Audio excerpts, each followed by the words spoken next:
incompetent and useless the president is. You can't say it any way nicer. And this one, when I say he's a useless president, I'm being very charitable and nice and kind to him, because the president sits on his ears, so he doesn't hear when we talk. All the difficulties, negativities, radio, so they did do attempts all day, all night. I was so because who could say, hey, I don't for once a man. I mean, all of these things, but they don't disturb me, and they don't derail me. They don't divert me from the project ahead of. Ne show asente kwa agove we na no so saa ma ne be di president of Ghana 8 years. Tina Ghana radio so ne TV so e ka che se we ene onyame doba na sebio we yi na maye. Sa ne we Jimmy Chembo de. For the 2 years am bebre wu. Akwa we na nado danko ekufuado e betina kruma ha race contomere ni no wi bia obanum bi. Wi bia obanum bi. Onye akoto efiri akoto. Wi bia ye beton no Ghana bia na kwase ampanyi wonum wi. Na etia ekufuado wonnim no wako school na adwene mu bie hwe certificate wey oya lawyer kwasi ampanyi we be di president ne show asente kwasi asam wentumi anya de papa bia o Ghana one na yire ne mba be wia ye tem the same thing amode kofo be si yeso mosa group of people na mote Ghana my lucky kura bo say ya nche Ghana mu ko to ba omiana wa na no wi se eye check Norris na or the war pre kokotodwa aso abodam mo wi preko no wan gusu wi na be ye nkremofo ye jiminti ena Samira mi hu video bi o TikTok okọ nkremofo eyi state house so okoye sala obutu okwa na otumi mutuo onya sorry wey mu munafiki alternate because there's a way you need to sit to pray ontumi pontnase you could see that she was struggling to even sit. Me, I watch things so and I'm just a girl way I can't nkremofo man on tomo some way munafiki way onya sorry Samira nya sorry on fan mama mbo ohunu ho say oya bigger than nkremosom I Miss Lafia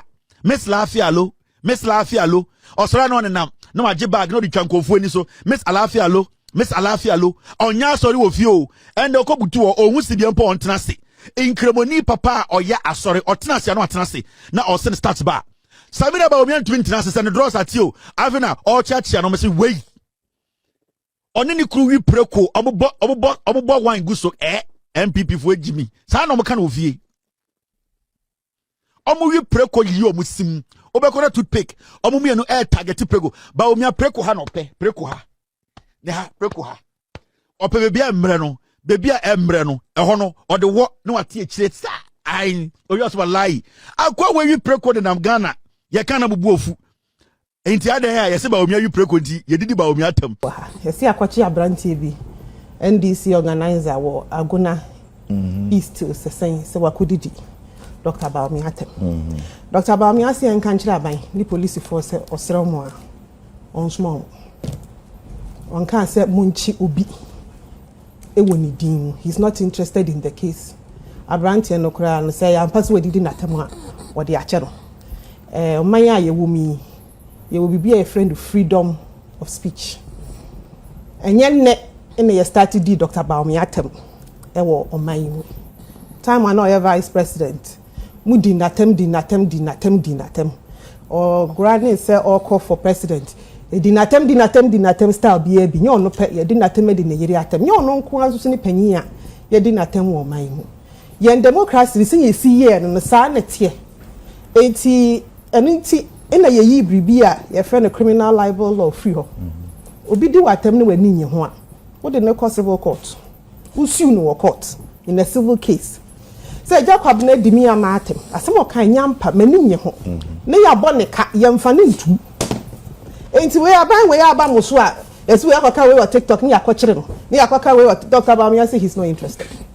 Abusia ti say Dr. Laji Mamudu Baomi wakasa na nado danko ekufu adon so akasa je ekufo edina no atum penifo ahodo bebre no na say wono ma kire wo madwene ewo basabasa ya hodo a ne ekoso Ghana ha ya waha emfie bebre no ani ena NDC aban wayedin amayedi atemwa ena oba aban mu na enipa bi no mhye ase se wonom kire wo madwene ewo nyema bi hu no de se wokasa na ya chiwa kotum wokasa ne aba woka wokasa ne aye wosei aba be yensem bebre no a ensem ahodo bebre no a ɛna sɛ Ghana for binom ɛka na ebinom mpo ɛkyerɛ sɛ chama wontumi kyia ya kye na akakotomo no ɛnyɛ galamsey ana sɛ ɛnyɛ asase a wɔde ma obi ana hwanhwan ne ade a na mmom ɛyɛ kasa a wɔkasa editi a John Dramani Mahama ɛnɛnɛ ahyɛ ne boa watu saa na mo no se yenche ne mfa ne nkɔhyɛm ɛnyɛ sɛ mining ho bibia because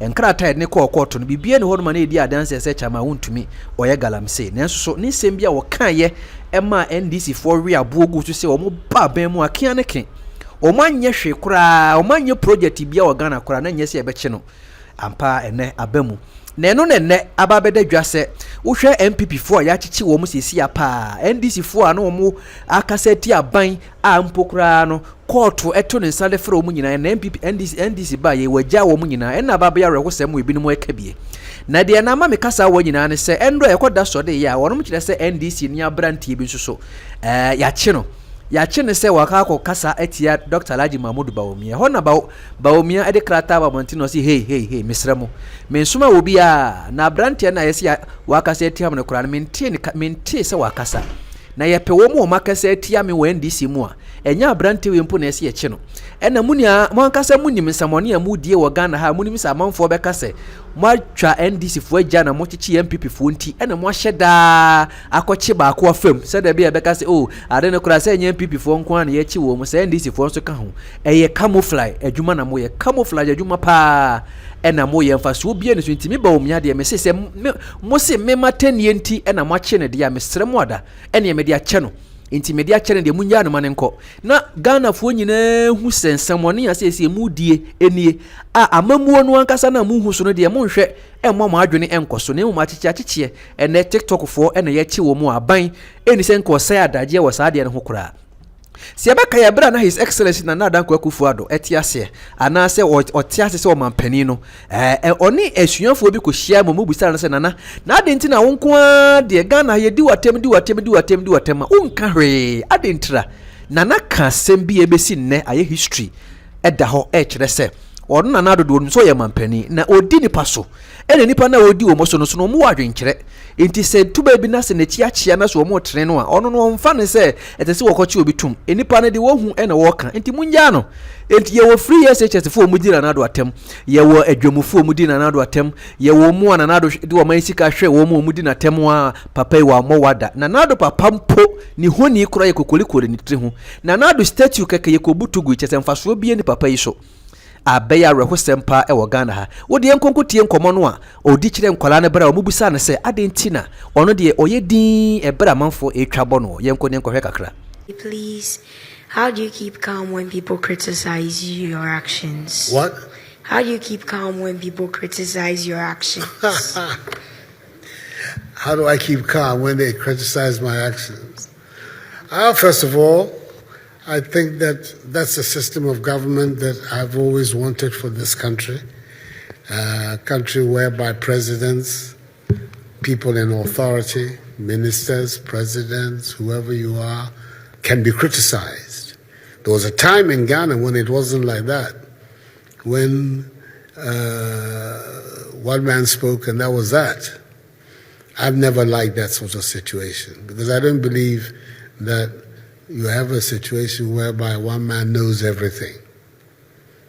It's better to have a system where lots of ideas and lots of brains are brought forward to one thing. So that's the first thing, is that I approve of the system whereby people can criticize the president. So if that happens, it will look strange if I start getting agitated when people are criticizing me. I'm not God. I cannot be. None of us are, but we do our best. But criticism is a good thing. It helps you sometimes see things that you yourself have not seen. It opens up different perspectives. A lot of times you can disagree with your critics, but sometimes there's something in the criticism that is of use and of benefit which you can use to do. So that's the reason why I don't get agitated when people criticize me. I think it is their right to do so. But it's just as if it is my right also to ignore their criticism if I think that there's no substance in it. But that's the system that we have. Piao enu bi ene aka kotie no na wempo de manyama adwene sesebi atenie no aye di papa ya tem no ena meba betim ana se ensemhunu asebi ya ka kire papa yi ena mesa bebo am yetie bio na emumeto de bi asem bi wo honom na se wantwa ho bi a unya bi emfa nya mfa to ho enu nti ena Kevin Taylor ene Sam George mo ene hwan NDC fo twa wo mu twa bo papa ye de se wo yale mpo ni ade ye de bo no de nya daje ni entie kakra na ye ba ene nsemu a Dr. Alhaji Mahmoud Bawumia ade abeto abonte no eno so ye nya daje ni yetie bi patriotic President Akufo-Addo is suffering from 3 serious ailments: prostate cancer, what they call acute kidney injury, and a blockage in his coronary artery. That's the flag bearer of the new patriotic President.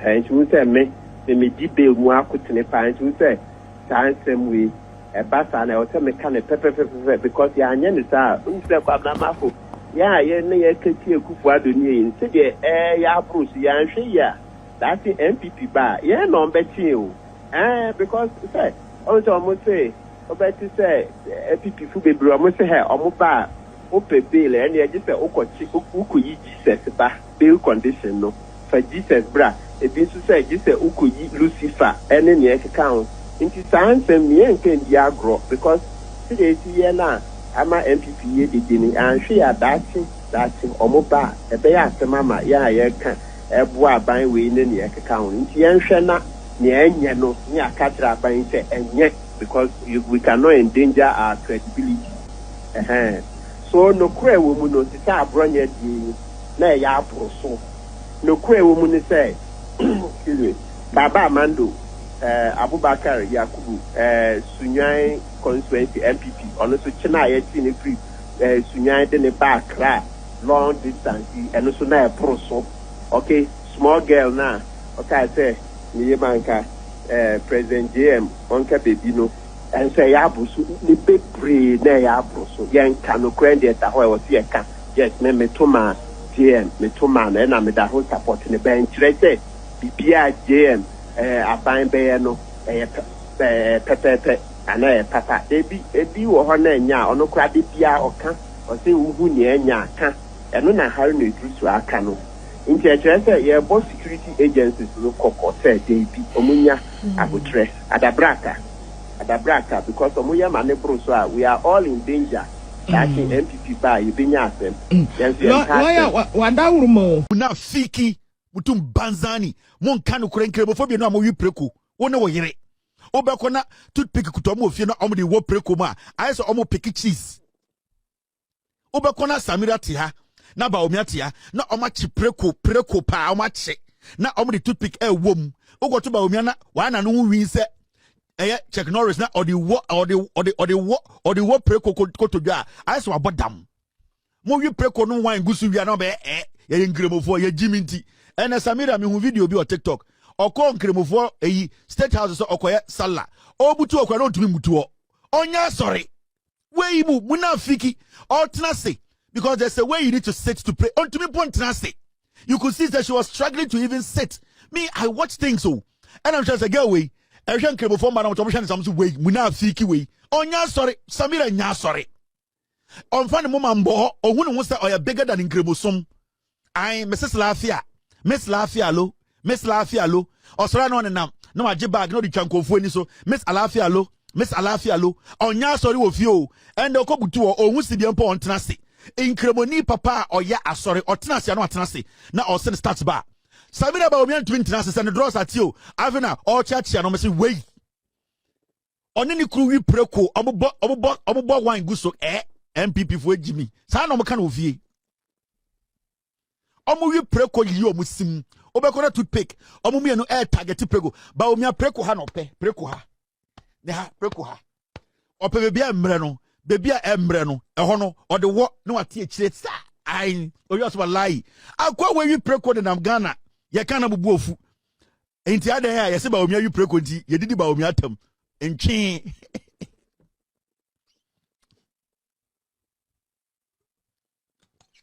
Samira oya munafuka complete munafuka mongo video no oko State House oko sala obutu ontumi pontina se onim senia also 10 and 9 no oh yes sala tnasia o 9 no you need to do it this way and you sit on your side or bre o hu sibia onye because that time nkofo hwe no muna fuka we debia week bi o change draws yi we there designer draws no hwe muna fuka Samira na motete Ghana me yanka asem bia nkwase akeka oma wi preko abelchi abetena say omo ya sorry ba wo mia ye trofolization on kanukre.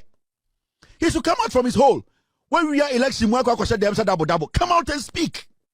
Yani what time? Ya kitchen hano. Ya what time or kitchen ha? Ya palava sauce. Ya wo de prekunam. Yani ya wo trophy. Yes I wo de spaghetti kakra. Ya wache. Yes I fufu. Ya banku. Bibia ya be what time? Ya bankutalization. And ya tapolization. Ya bibia quantalization. Ya abomalization. Ajimjene. Ya bibia. Sa kitchen ha. Ya nchima monkwasi afo. Samira ba obi ade nukuru. Muna fuka and muna fiki. Conform your way. The fukas and fikis. These two fuka and fikis. Be very careful about them. These are fukas and fikis. She is a fuka and Baumia is a fiki. And these fuka and fikis are dangerous for Islamic religion. On to me point na senya sorry. Samira Baumia, why we pray kwa madenia ye shen. Hello. Okoda Samira kuta wine mu ahu. Okana kuta wine mu. I saw my communion or Hague. Samira Baumia kuta wine mu. Me so kono okuta wine mu. Enya ni bi na oja fa wi na so kwa na ye say no. Also na nja na ye say. Wa wi wine na say eyim na introduce it to wine no. Asanso bu ache mo. And I'm so where the prof testika kra doc testika kra or the testika kra and o hia eche pito. 2024 no oni energy or the campaign. Ma menjujam. Mo papa ti mu nyimi free ma bremo. 2024 no oni kapa or the campaign. Into omko rounds na obra.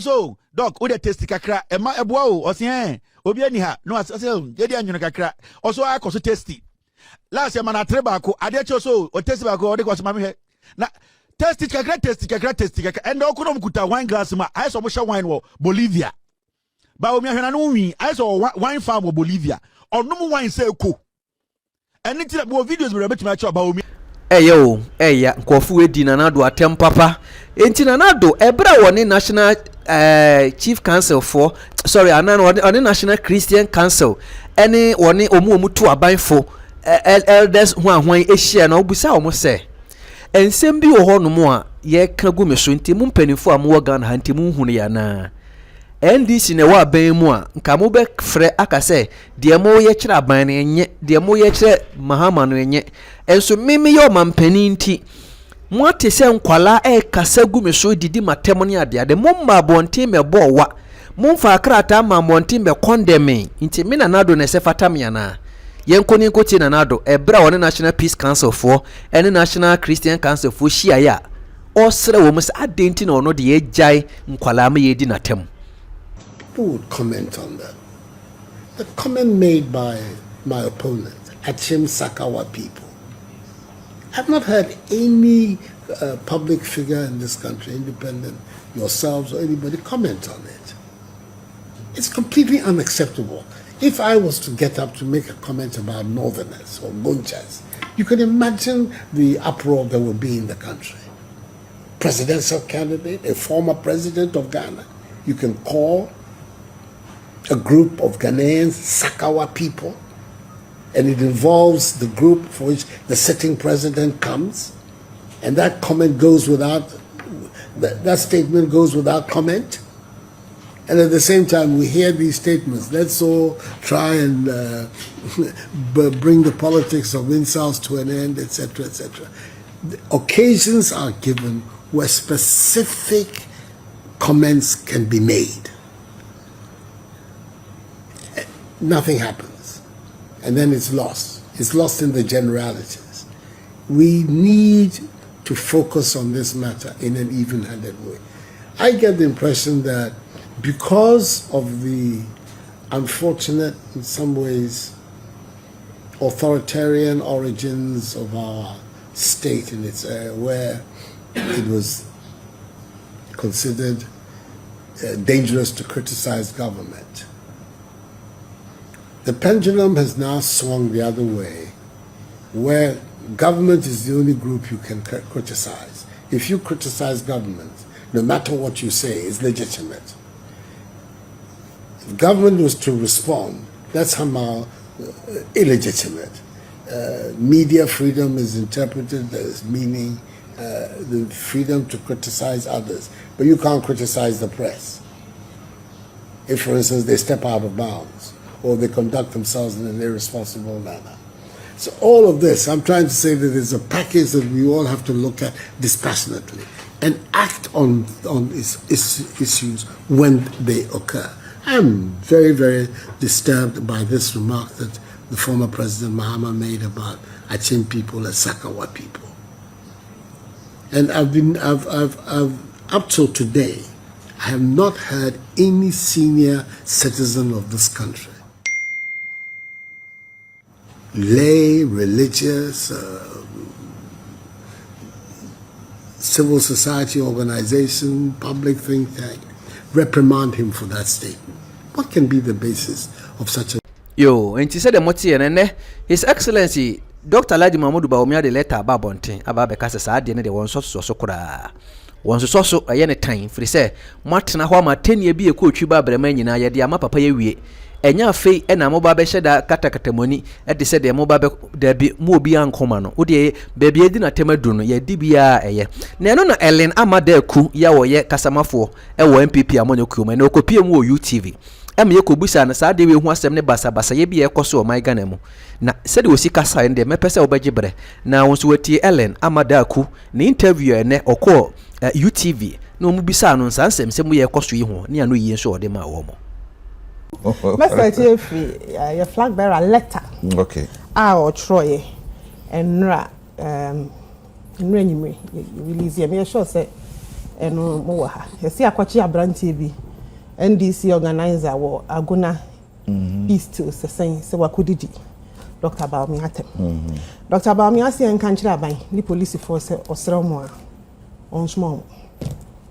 On kan say munchi obi e woni din. He's not interested in the case. Abrantie no kra no say am pass wedidi natem a wo de ache no. Omanya ye wumi ye will be a friend of freedom of speech. Enye in the started di Dr. Baumi atem ewo oman time when I vice president mu di natem or granny say or call for president di natem style bi bi nyo no pe ye di natem di ne yiri atem nyo no nko azusu ni panyin a ye di natem wo oman mu ye democracy sin ye si ye no sa na tie enti enti ina ye yi bribi a ye friend criminal libel law free ho obi di watem ne wani nye ho a what the no civil court who sue no court in a civil case say Jacob na di mi amatem asem o kan nyampa mani nye ho na ya bone ka yemfa ne ntu enti we aba muso a esu we akwaka we wa TikTok ni akwakire no ni akwaka we wa Dr. Baumia say he's not interested enti abrante ni munya no so no ni di mu nti na makwakire ne de a munya no no. If he feels so offended or the number civil procedure, fortunately he doesn't feel offended. Okay. It's yenyano no or no Dr. Baumia ni dimuntin yakwachi sa abrantiena yenyano also the achem. So that's the first place that I want to start from. Obi baby say yenhwe ni say say obi be di obi atem didie. And say obi di assemble to obi so. Yenhwe ni mienu no. Amadekun bedi watem atemdidi na betumi akase amadekun enna sebio asemesi wu no amadekun ne hu bi saade ni mienu no betumi akase asemesi wu no amadekun ne hu bi anasa amadekun de sebio ekuma asemesi amadekun you offended me say ha me so bi kasa na ayatemdidi anasa no eye Intratuso. Anytime I do back on civil court, no about chiri. You want someone here? Baby, I won't say you couldn't pan. So no about court. A do was someone is between or mine or any and between or mine. So be complaining. I'm running canessa. Atem Didier and your criminal offense. Atem Didier and your criminal offense. Because civil offense. Almost yes, because we where we are. Maybe I did. Then make sure we say we are we are there when me prepare for. Eno ye police case. Eno a civil, eno crap a civil case. Anything I may do be court. Me kwa kwa samuna wo court. Se court in frau na be chire no ba bia. Uhu se meku nipa do.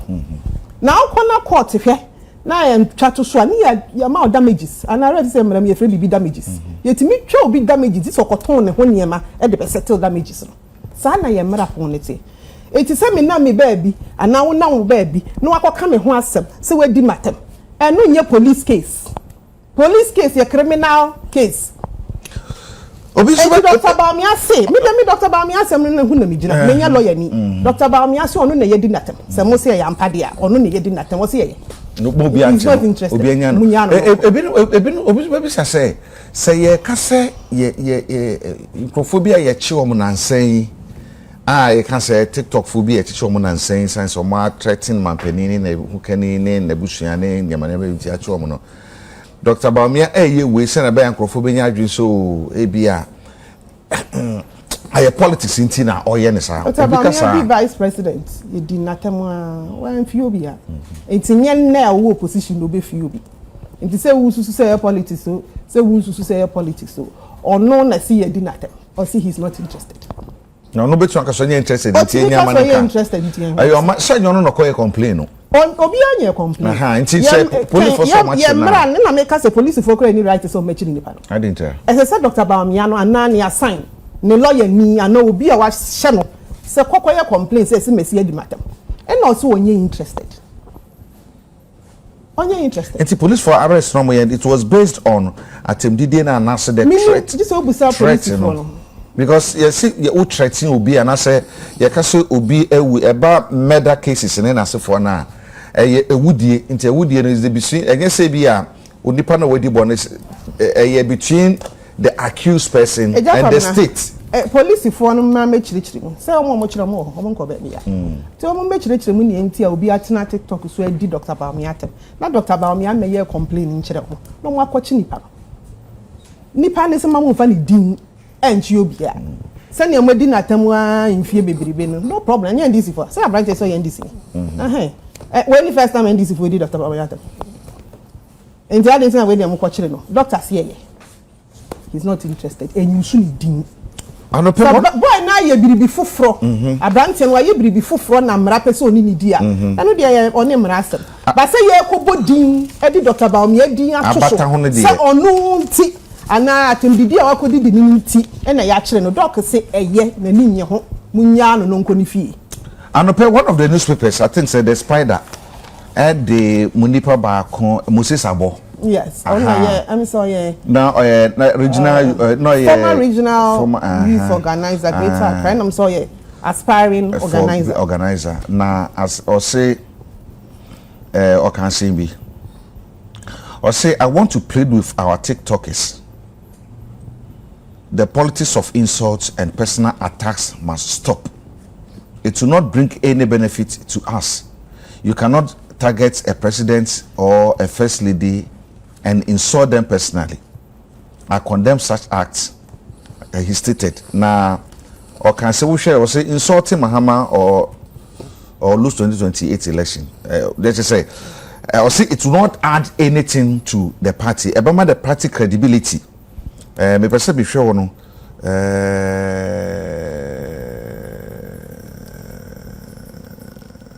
Okay. Also speaking in the media interview, the former regional youth organizer drew firm line between legitimate political criticism and what he described as reckless character assassination, insisting that Ghana's democracy discourse must not be reduced to personal attacks and whatever. And you know, ono ne stand wa fa ne say atemdidie no anya dia eboa. Na say atemdidie no ha enti ama atemdidie bi ani ho eboa. Enti so no two MPP for some mo ni atem is in the right order. Okay. Enti say ono a party member and we hu ne say we say koso na emwa party no or aspire so betumi aye organizer. Ono bo organizing. Into when we say be atem didie no kwa ba ma organization na ye den ama no into o kase munyai enya de beboa and yet you can say in Abeja to so as much as okay, because that's not our culture. I guess I need to. Some people in our Casamania. It is so be a bibina say NDC for Casamania. Say a bibina say and yet not say what is NDC for man who's almost so more young way. NDC organizer be a sorry about catchers and me near them. I tell my dear Germany I ain't trust. That's what I want to say. Obia on the hand on the Wakanasa. Okay. And I say, a party stand no, and your party in your sword and say, I tell you, dear, for party. There be also a party. Also, yet, or Canasa. And most of two MPP for party form person with you. Okay. Until now, and your party in Gina and say, I tell you, DNA criticism, any criticism, and they say, base said, the character assassination or can once a no. Mo party no hu say eh normal so we bet you fa phone why yes and no yeah party yeah party money I suffer the most from this we be say eh yeah no no the party ni make carry most is about na aka na se me ne ya adwe okay yeah nto aso enra Dr. Baumia any party form penny for kokohwe chairman wuntu na o twibe in 3 days me na NDC for a day of chairman won't me ekotum NDC for na so may court na NDC for a day chairman won't me ekotum me pese agent ya so woni mumra kakra enti me nyemra ni ba anya hwekọ ni basic emra bi say asam na call court no eye court na edi asam de no kotu mu ana say sense o ya lawyer for na lawyer for no nye ni packet so wo mu party ni mu eye court na ni tu mu ana say eye NDC for na ni tu mu. And now Dr. Baumia party for Kosra Wuntu, Chairman Wuntu, Ashanti Regional Chairman of the MPP. Okay. NDC Abang, led by President John Dramani Mahama, Edinatu. Na enra ye koye no nyame adom ne hoye. According to omo mekwa enra mi manko bi. Okay. Ne hoye. Na senior ye kan no, General Secretary Dana ye de ne tumu no be kan ye. Say ye MPP for the year consider we say a political imprisonment. Yes, here the chairman won't to me to because Nasase onwa kwaje assassin when we are or Minerals Commission on the kwaje ye a bind the demand so on conquer mine. And now why first ye okay the whole fact of the matter boom was sana judge na patch say chairman won't to me and assassin suye. And now ama obia kwa illegal mining.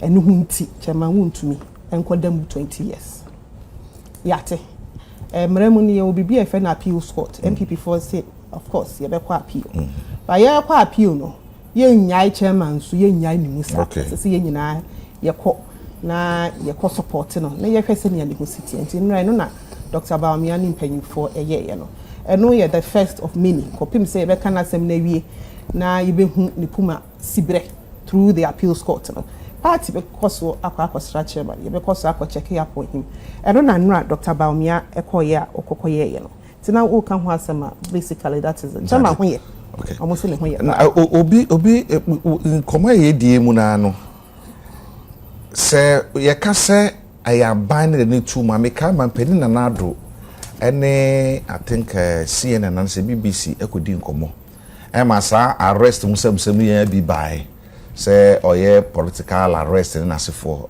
na which ante crofo na kan say you can say ono anyo ono na di nipa to afiase your man mra o man court na yes adwuma no meaning say the judiciary need the ho tisa asam no kwa o mugina asam no ebedie no so no mutumi de buaten so nipa ndi fon dan so dibin enti say akoba say ne o ka say endis for the two mu a does that mean say NDC for a bia mo abresum do wo tu wo so court do wo tu mu eye mo na mo no tu mu ana se no de court na do wo tu mu NDC aban e de chairman wuntumi atu prison ene yakosra no NDC aban na no tu mu ya mfana mfamra kwa so do you believe in the judiciary NDC aban e de chairman wuntumi atu uji omeyi court sise no uji deeper say the American Macachon NDC aban led by President John Dramani Mahama at the chairman wuntu to prison 20 years enti wo mo a mabreso omo koda mu nyina no eye mapen na nado ene MPP aban ene do nkoto onye court ene do nkoto NDC aban the chairman wuntumi atumu for 20 years. Wunyo me court ni wo. NDC aban led by John Mahama, president. The chairman wuntumi NPP chairman for Ashanti region atu prison for 20 years. Almost say some children yes chairman the concession ono akwaje ona serious note ni ya sha wan hweso yie amobi akwa di akwa ye mugalam say enu hunti NDC aban the chairman wuntumi atu wugye de se ye kan se NDC aban NPP aban de asemese no so bentin atomu a ebeboa yen anase sa na tie in reality sa na tie ampa se wo mo party no say na kwa say aban ho no so opponent koda fiase a na sa aban no ene mampani wo sa abre no ende de kotum na mo nye mra de kotum eye amanyosem tu dipa na diboni oni boni o betan wuti bro be kwakotum possible sa wo man mu NDC aban ayeti su sese the chairman wuntumi NPP regional chairman Ashanti region akotu prison 20 years. Said na tamakro na nado dan kwakufu ado na MPP aban na de tu na se court na de tu. That's your cup of tea. Me dey na maka chiro. Bi saw. And said na the chairman wuntumi atu. Said na tamakro former Maslock boss.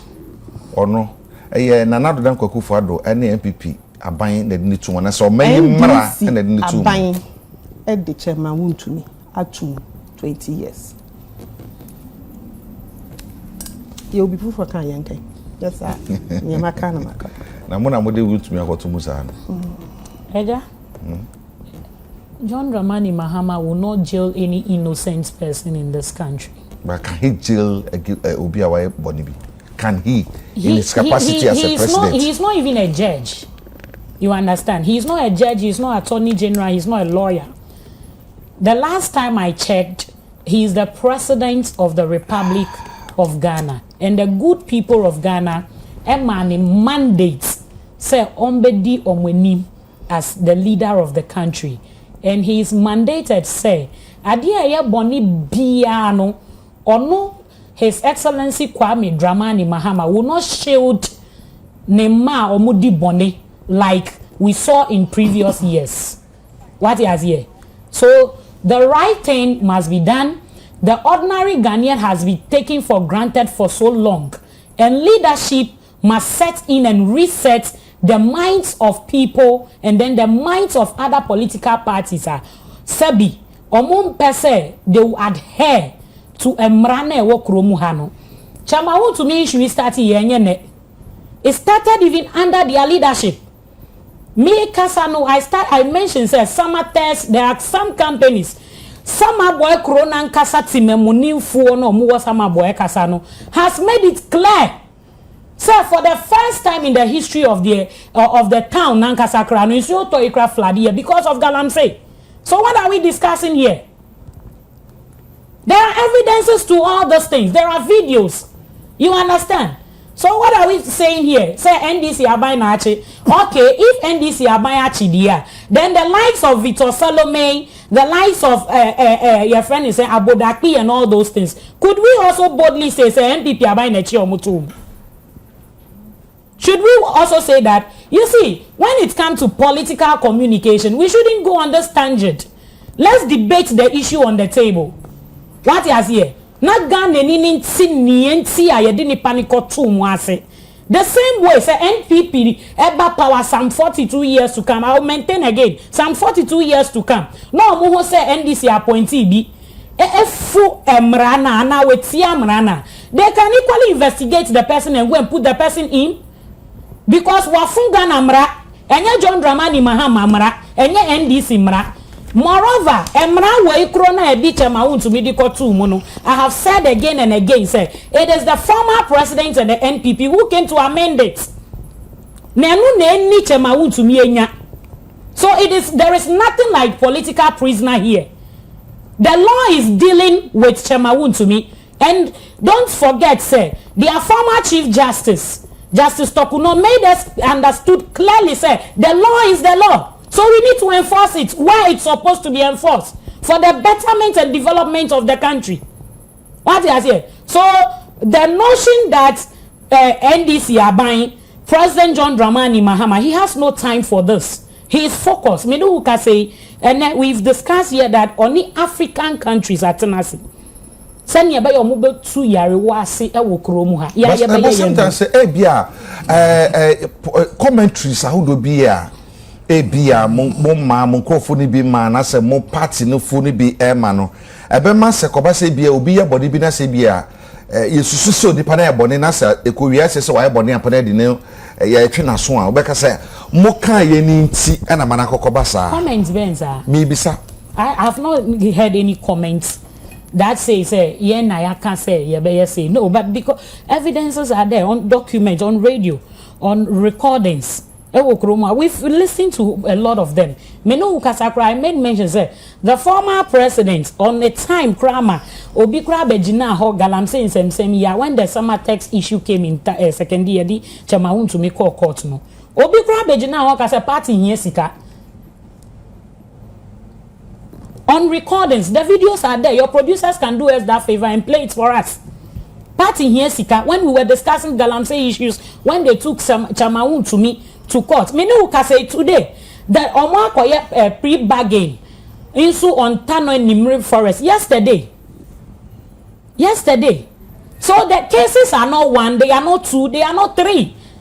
What he has here? So there is nothing like political your friend prisoner or what have you. Some of the cases are still there. So you can imagine say where you be we na no so omo hu say we di for na ya the years for kan we no so would you say it is NDC? You see, or would you say it is President John Dramani Mahama?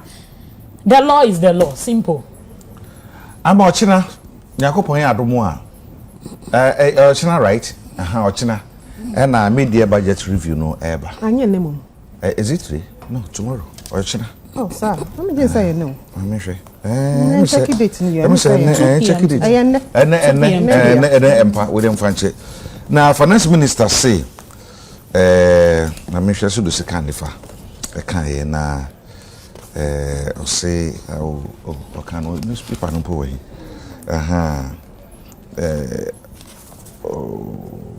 Or say he's not coming to ask for more money. He's not coming to ask for more money. And then I'll share quite say Yabeti, Ewo, Ochin, and area answer me.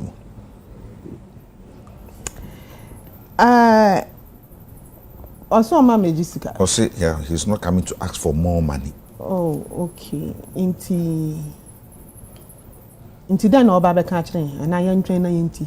Where they are say bibi beba so we dey kan budget ni beba deda okay timi die no dia wa ye ne de onye ye mutumi ane mutumi nye ye the last budget man ko ye se dey say ko the last budget review na obaye no oba catch and say afi Ministry of Finance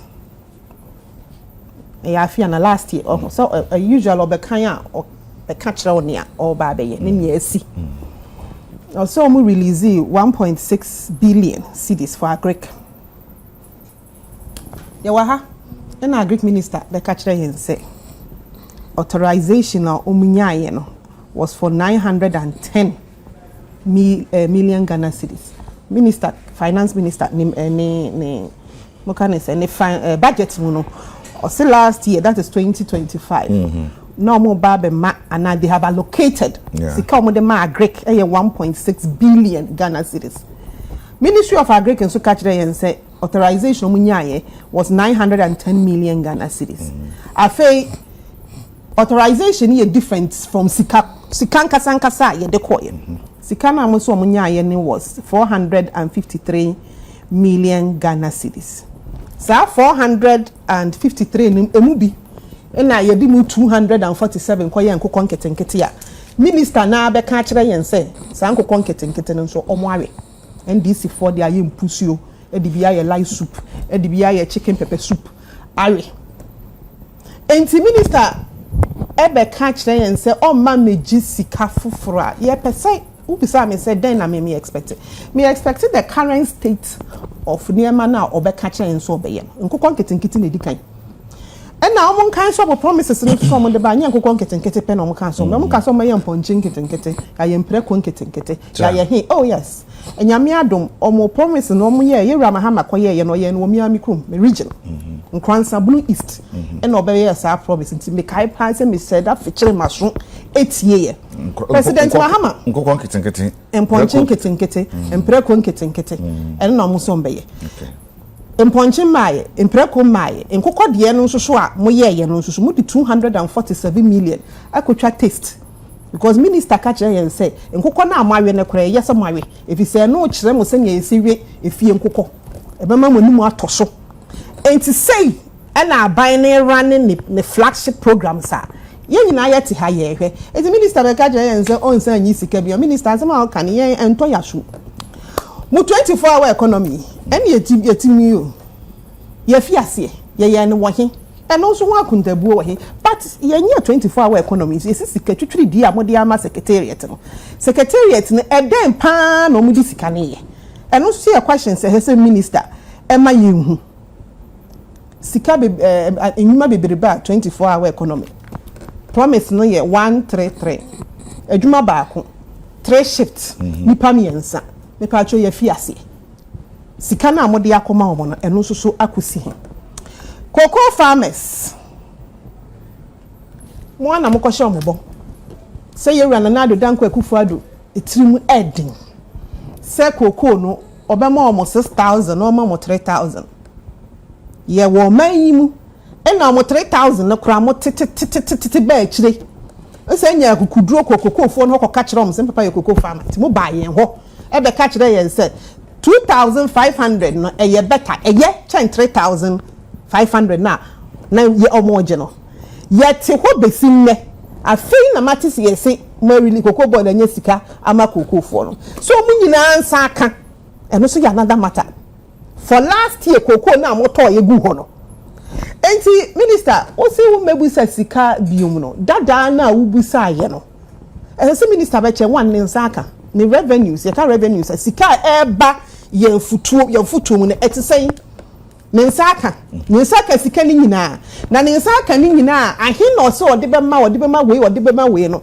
ekoye anko ahin se ye o medie 2025 atwem se 2026 sika na esi yedi eno so yedi akosi ahin ministries ni agencies o mu nyina nyom sika de no mo nya sika no so adwuma no so mo ya akosi hin na how is that affecting yen yabrabo ayetimi if you say minister Greek minister be catch me minister this one I mean finance minister we colleague Greek minister be catch yen say nkokon nketenkete sika no nkokon no mu de atwa mu anum a esi ebusa question esi say nkokon nketenkete program ne ye nda ye atwa so ne ye de atwa ye anum mo ana this are the questions esi ebusa mo kafu didi okay yat enti e be sent e break nketenkete nso baba ho na nkofo de atwa mu anum amoka say mo break nketenkete kan da jo Mahama kan nya also be bom kukobu amo so ne open kokko no waye ne open preko no waye obia ne de enti nkokko no mo start ye enne ne yedi fiase ena akoda ne pepper soup chicken pepper soup ella bra be cry say yeah oh mama can we trust me I was trying to pull the statements based on the Greek minister about only finance minister. It was a lapse of communication. So I don't expect say. You see, sometimes now no Jennifer Quinton as a communicator, you need to do your background research before you come and sit on a national television. So with the issue of a Greek minister and finance minister, no, na enye adie Chinchinebia, it was lapse of communication, and he came out boldly on national radio and television to say onini ni asembia but na niama ba ku mienu na ya asem no ni anesisika na enko no na anko onini ni sika asembia what the finance minister has to give to the Greek sector omudi be ye adwuma no de amana omoye den omoye adwuma de aboa the government ye be succeed so enuko dan chen. The issue of say ye din kokwa ye life soup and all those things no eja ye kran kokwa wo man we mu every year so much money e wo kromu ha even under the former leadership of Moye, Hona John Dramani Mahama can say me ba. Sanku kona ye disika pudro ekraba no. E was say ye pe e kwan bi so ye be ye den. Ye be sisa. No, se ye be ya be nyen ye nkuko wo kromu ha. Oton bia na ebi nso ye kosua na wo so waton bi enye sika e de aboa oman no. Na unye nkuko na ohia nkuko di ade a na ubekra nkuko na abakrom ha sa abedi biu.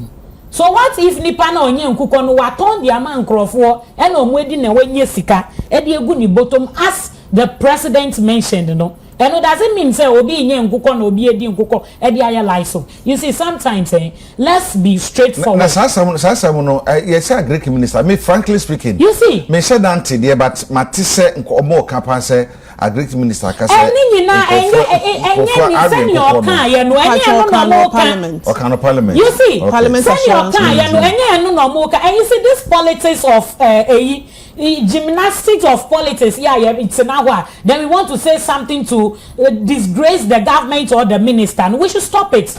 And again, so the person will pull the phone and now research and find what you are saying. Say, is it true or it's not true? This will not win you election 2028. You see, let's be humble and talk to the ordinary Ghanaians. These are the facts. There be facts and what you say. And I must say. Minister no assurance committee or parliament and no can say I'm even trying to pull the video but no video no you understand let's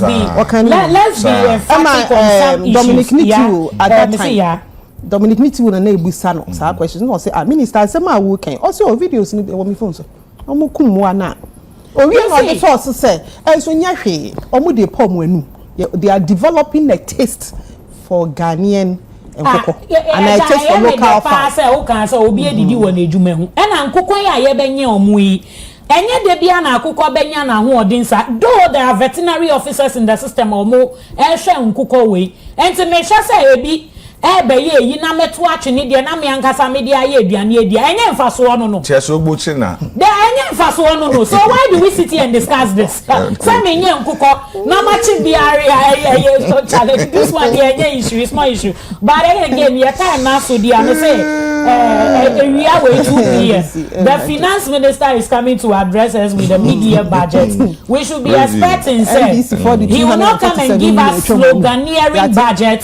He will not come and give us Bible verses. On Shakwite ma owi awedwane ejaye na ebo obraye budget a ebe to me di mpuntu abraye astimemufuo oni faso nti aye koto abama and no kokona na yare no ye impusu ya 247 million Ghana cedis on the yare nkoko na nkoko no no question the whole Ghana no marry minister na eka me danya me na meka na me yakora wo minister mo che nkoko wo do constituency at least when chi constituency maybe I mean because the meeting some be ma mo NDC fo mu ambumiensa and nine ti minister afre me kwasa ama medu krum ti beji bia na ye be no be dem so open na so mu nya nim se me wo me feel na nkoko enka ban na me so dia like minister so many brof bi uti Odi when chi constituency ayo ya ten what the mami MP minister agree minister me chira kwa me so be again me so be nkoko ni bi NVP o si open nkoko Elena Amade ko se o ama ne bi ama ye sra opa odi bi wenchi ampacho o mu ni baby o mehu me amade bebe mudu wenchi enti mudu wenchi amuso mo hwa Elena Amade ko obi abehu no wenchi bia now they no or the obeku feel I'm me party chairman ho chairman ala tuba ho mo de ma chairman na chairman be de si wa ma